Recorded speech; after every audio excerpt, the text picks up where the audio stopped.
Magandang gabi po sa ating lahat. Itong linggo po, honestly po, sobrang pagod yung naramdaman ko. Minsan physically, pero madalas mentally sobrang pagod. I felt overwhelmed and sometimes I found myself overthinking a lot.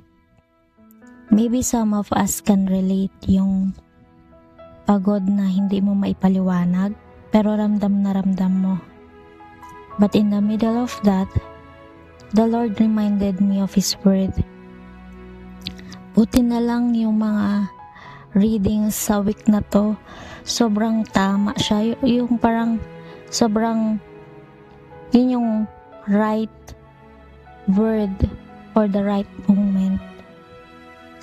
Sabi sa Micah chapter 6 verse 5, where the Lord says, I did everything I could to teach you about my faithfulness.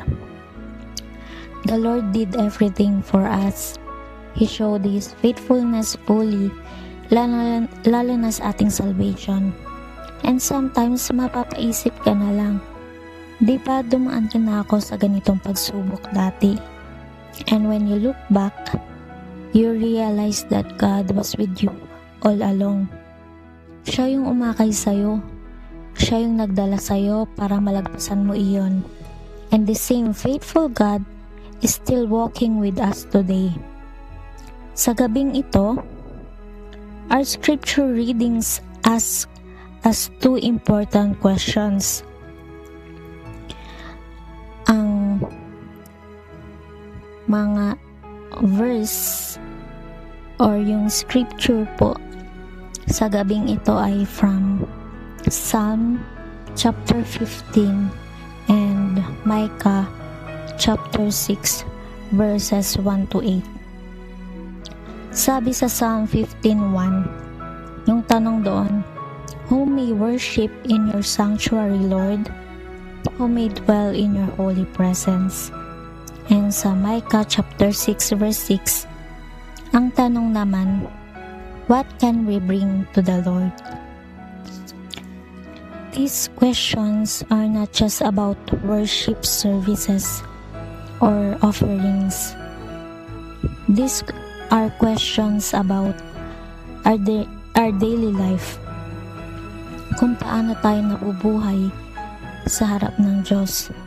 And based on these questions, the Lord give us 3 clear points, 3 guidance on how we are to live our lives in a way that glorifies, honors, and worships God as our living sacrifices.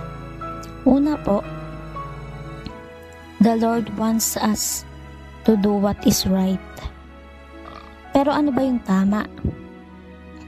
Sabi sa Psalm 15, those who speak the truth from sincere hearts. Doing what is right starts with truth. Hindi yung truth na convenient, kundi yung truth na galing sa Diyos. Naaalala ko yung testimony, yung paulit-ulit na testimony ng mga kabataan sa youth camp na on their second day, they talk about our unbreakable truth. If you heard yung testimony ni na Ate Patch and Kuya Suste, sobrang maamis ka sa word ni God, sa work ni God, kung paano kumilos ang Panginoon. Sa dami ng sinasabi ng mundo at ng kaaway na ito raw yung uso, ito na raw yung tama, at kapag hindi ka sumunod, ikaw pa yung mali. God reminds us that our unbreakable truth is yung word ni God. Ano ba yung nasa Bible? That is where we stand. We cannot be bribed to lie. We cannot bend the truth just to fit in or to be accepted. Second, the Lord wants us to love mercy. Now, loving mercy does not mean breaking or compromising the truth. Ito yung palaging nag-struck sa akin na kung mahal mo yung tao, if you truly love someone, you will tell them the truth, diba? Kung mahal mo talaga yung tao, sasabihin mo kung ano yung totoo. Hindi mo hahayaan na mapahamak sila. Just because ayaw mong makasakit, you will not compromise the truth just to say that you love them. The Bible teaches us not to compromise, but to be compassionate, to be kind. Sabi sa Psalm 15, those who walk with God refuse to gossip, refuse to harm their neighbors, and refuse to speak evil against their friends. So loving mercy means we stand on truth, but we speak it with grace. May katotohanan, pero may puso. Lastly, the Lord wants us to walk humbly with God. Ito pong puntong ito, very personal para sa akin. Nung Monday, tas hanggang ngayon, naglalakad ako from yung office hanggang bahay. That walk became special because that was the time I felt the presence of the Lord the most. Sa dami ng iniisip ko sa work, sa school at sa buhay, even when it's already late, sobrang gabi na po, tas may time pa na umambon, nagpatuloy lang ako sa paglalakad. And sa moment na yon, I learned what it means to walk humbly with God. Hindi ko masyadong nararamdaman yung pagod physically, kasi yun yung time na kinakausap ko si Lord.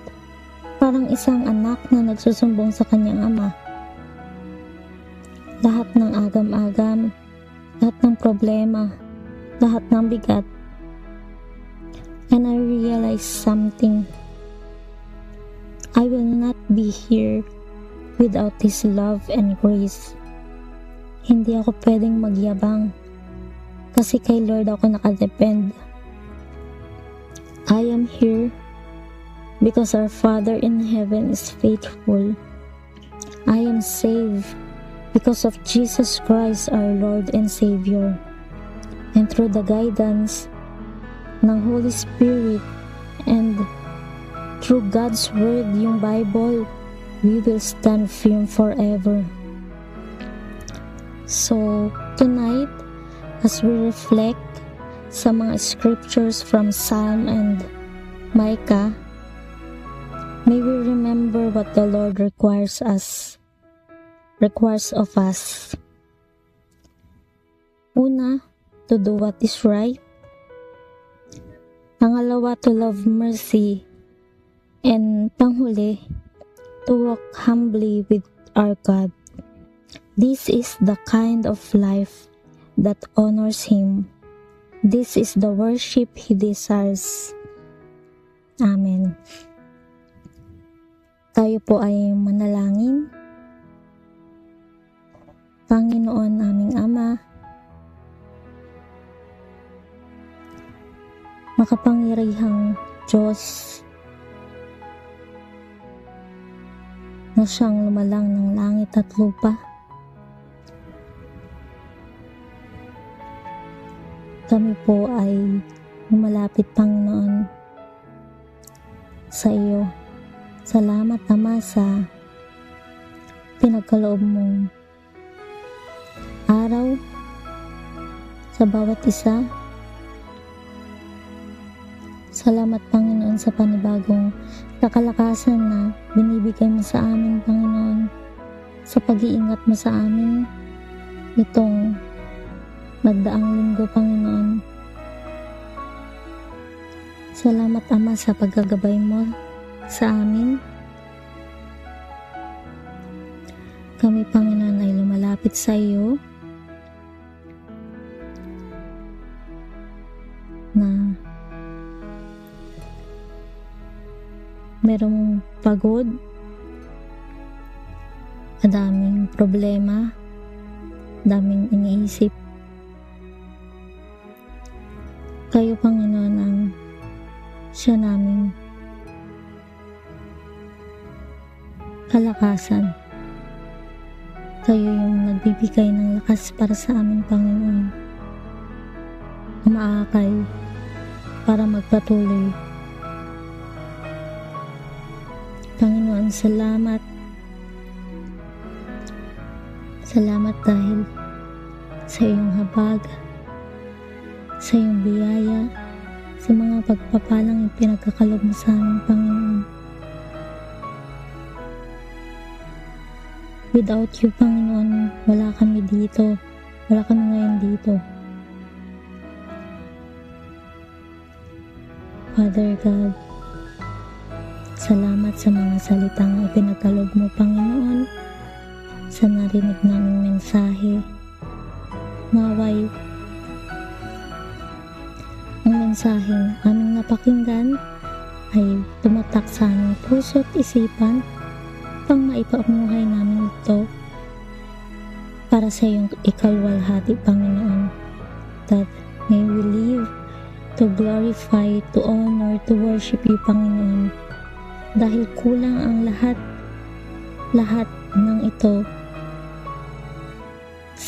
dahil sa iyong mga pag-ibig. Hindi pa sapat, Panginoon, yung pasasalamat namin para sa iyo, Panginoon.